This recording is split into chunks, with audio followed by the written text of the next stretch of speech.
Hello, and welcome to the turbulent world with me, James M. Dorsey, as your host.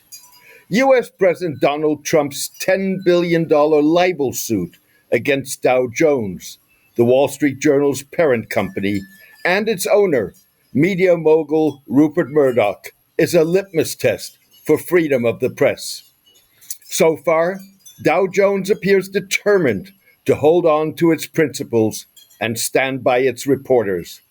We have full confidence in the rigor and accuracy of our reporting and will vigorously defend against any lawsuit, Dow Jones said in its initial response to Mr. Trump's lawsuit.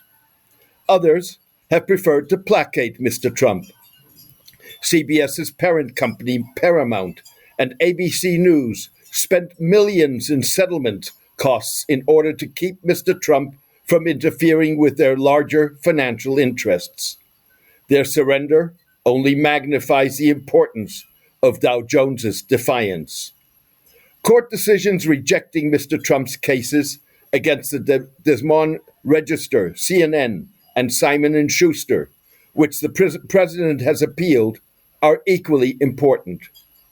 In the Wall Street Journal's case, Mr. Trump objects to an article alleging that a birthday greeting bearing Mr. Trump's name and a silhouette of a naked woman was sent to the late financier in 2003 before he was charged with sex crimes. Mr. Trump described the greeting as fake and claims that even mentioning that the birthday card exists constitutes libel. The Journal article, in fact, reported that Mr. Trump denied sending the card. Mr. Trump claimed that he never liked to draw and that the card, which was signed with a signature identical to his, was simply not his language. Almost immediately after Mr. Trump made that claim, similar drawings by Mr. Trump appeared in the press. Dow Jones has a stellar record of standing by its reporting. As a former Wall Street Journal foreign correspondent, I know that firsthand. In February 2002, I published a front-page story in the Wall Street Journal on efforts to crack down on financing of political violence. Lawyers for a Saudi businessman named in the story swiftly sought a correction. At the time, the demand seemed like a storm in a teacup. I had reported that Saudi authorities were monitoring, at the request of the United States, 150 accounts belonging to the businessman and other prominent Saudis. The story did not claim that these Saudis had broken any laws, only that authorities were watching their finances. The Journal assumed that the businessman would settle for the paper publishing a letter from him, stating that he had done nothing wrong. What ensued was a 4.5-year, multi-million-dollar legal battle that had repercussions far beyond my article. The fight initially ended with a landmark House of Lords judgment, describing the reporting and editing of the story as a model of responsible journalism in the public interest, but didn't stop there. Years later, a leading freedom of speech and press publication asked me to reflect on the libel case and its fallout. The publication was embarrassed when it advised me that it would not publish my reflections because the cost of fighting the businessman threat to litigate if the article were published would be prohibitive. Similarly, the businessman's law firm attended my presentation of a paper on the case at a Middle East conference. The paper was slated to be published in an edited volume, but was excluded because the publisher feared litigation. The volume's editors acknowledged in their introduction that the paper should have been published. Even so, the initial journal victory boosted investigative journalism in Britain by offering it a protective shield and enhancing the credibility of anonymous sources. The story behind my article began with the 9/11 al-Qaeda attacks on New York and Washington, primarily perpetrated by Saudi nationals. At the time, The journal based me in Saudi Arabia to help determine whether the Saudis had unwittingly played a role in the funding of political violence, and to independently establish whether Saudi Arabia was cooperating with US authorities in investigations of the attacks and countering militant groups. Threatening phone calls from the Saudi security services were par for the course. The kingdom's services monitored my phone calls, intimidated sources, interrogated me, and arrested participants in a dinner held for me. A Saudi court sentenced 2 participants to prison terms and flogging. To prove that the Saudis were cooperating with the post-September 11 probes, I needed to confirm the names of those being investigated.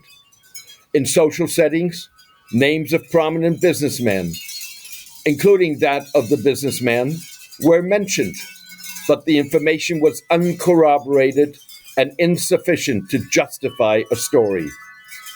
By the time I published the story, I had obtained confirmation from 2 Saudi businessmen, 2 US diplomats, and a senior Saudi official.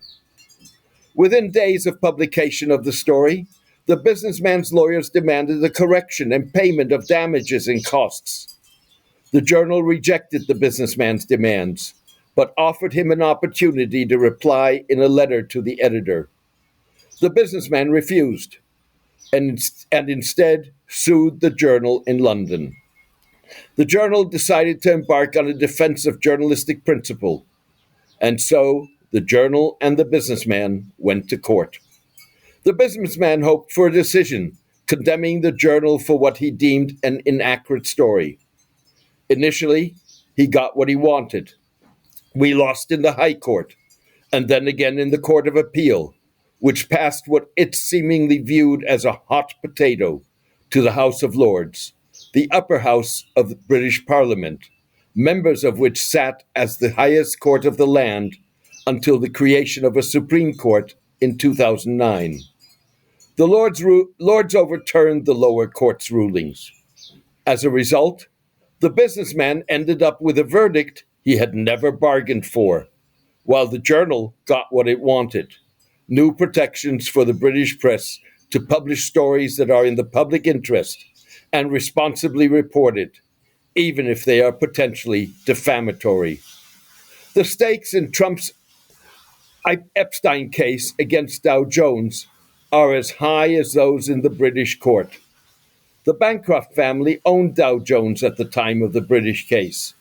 Mr. Murdoch, the media mogul, has since acquired Dow Jones. The hope is that Mr. Murdoch will be as principled and determined as the Bancrofts were, rather than fold as CBS and ABC did. Thank you for joining me today. The rise of artificial intelligence magnifies the importance of journalists with true expertise, top-notch sourcing, and historical depth. These journalists, like me, tell and analyze in-depth stories. Their goal is to enhance their readers' and listeners' ability to form informed opinions of their own. We don't just chronicle events. Our reporting and analysis are shaped by years of on-the-ground coverage, expertise, and historical knowledge. In my case, I have covered geopolitics, the Middle East, and the Muslim world for decades, having been based in multiple countries, including Israel, Egypt, Saudi Arabia, Iran, the UAE, Lebanon, Kuwait, and Turkey.